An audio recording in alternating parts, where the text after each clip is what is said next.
Hey, what's up, guys? It's the Film Geek here, and I know it's been a while since the last time we talked. Since the last time you saw me do a movie review. Most of it's been because of time. I've been watching movies, though. I just haven't had time to review them. So now you're going to get a bunch of reviews, because this is going to be one of 3 videos you see. The other videos are going to be specific movies. This one is going to be a bunch of movies that I've seen recently that I'm going to review for you. The first one, Superman, Batman, Public Enemies. This movie rocked! This was by far, in a way, the best animated superhero movie ever. Okay? Ever. It was better than Superman Doomsday. Okay, it was better than Superman Doomsday. And that was a really cool movie. It was better than Batman Gotham Knights. Another amazing animated superhero movie. This pretty much kicked it in the junk.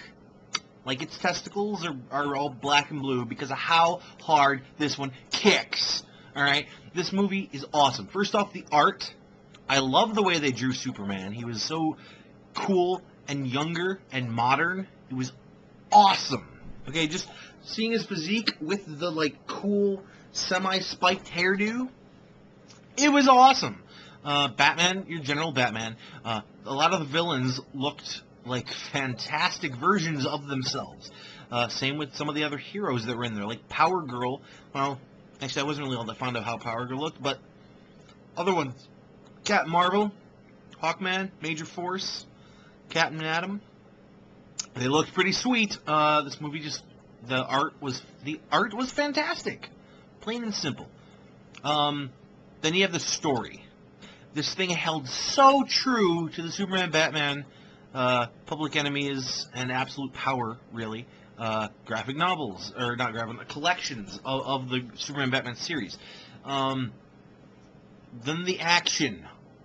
Holy shit, this thing was action-packed, and the action was sweet. Okay, at one point, Superman and Batman took on something like a dozen or so of the Rogue Gallery. It was like the greatest fight scene I've ever seen in an animated movie. Maybe even in a real-life movie. It was just amazing. This is 100% shows that if you're going to make an animated movie, you better do shit in it that you cannot do with live action. Alright, this was brilliant. Superman, Batman, Public Enemies, beyond a doubt, the best animated superhero movie of all time. My only downfall was that in the comic book version, there's a reappearance of Doomsday. Doomsday was not in this, sadly. I was really hoping for it, because after Superman Doomsday, I was hoping they were going to bring Doomsday back for this, to be like this cool big thing, but they didn't. So because of that, I cannot give Superman, Batman, Public Enemies a perfect 5 out of 5. Instead, it gets a 4.8 out of 5. It's only losing 0.2 points because of the lack of Doomsday. Next movie I saw was The Mist. It's either The Mist or Mist, I'm not sure. But Stephen King's The Mist. I pretty much had to see this. We had Showtime for free for a month from some promotional thing that DirecTV was doing. And Stephen King's The Mist was like the only freaking movie they ever showed. Like, I know they showed other ones, but it was like they showed it like 8,000 times in the course of the month. So I watched it. I missed the first 5 minutes, so I'm not really sure how it starts. But most of the movie was really, really cool. It had some very, very cool-looking monsters.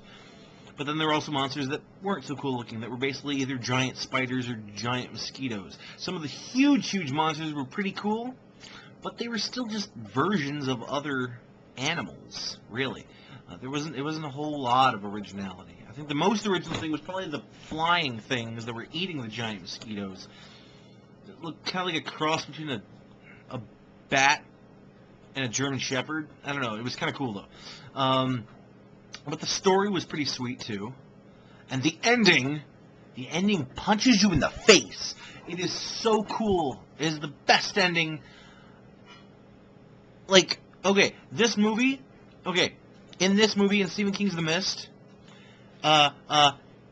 it basically shows how a thriller like this, a sci-fi thriller, should end.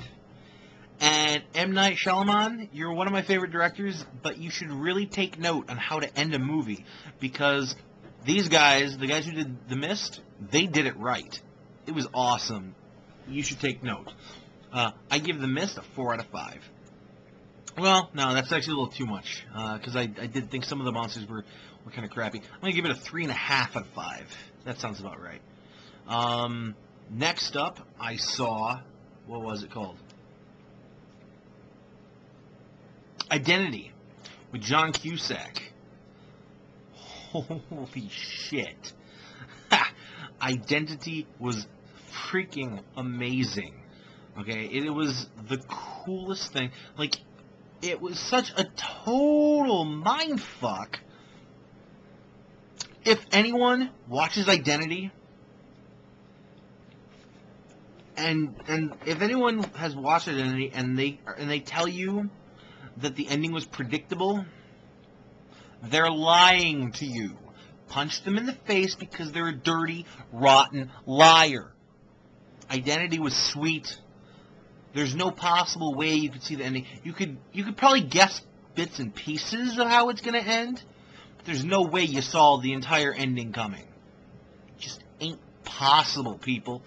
The movie was awesome. John Cusack was brilliant, as always. The guy is one of my favorite actors of all time, for good reason. I give Identity a 4 out of 5. Absolutely. And that's going to be it for this video. But you're going to see a couple more videos I'm uploading at the same time as this. So stick around. And if you have any movies that you are dying to see me review, because I guarantee you have movies out there that I'm dying to watch and then review. So if you have movies you want me to watch and then review, you should send me an email at filmgeekreviews@yahoo.com. And I'll watch your movie that you suggest to me, and I'll do a review of it right here on YouTube.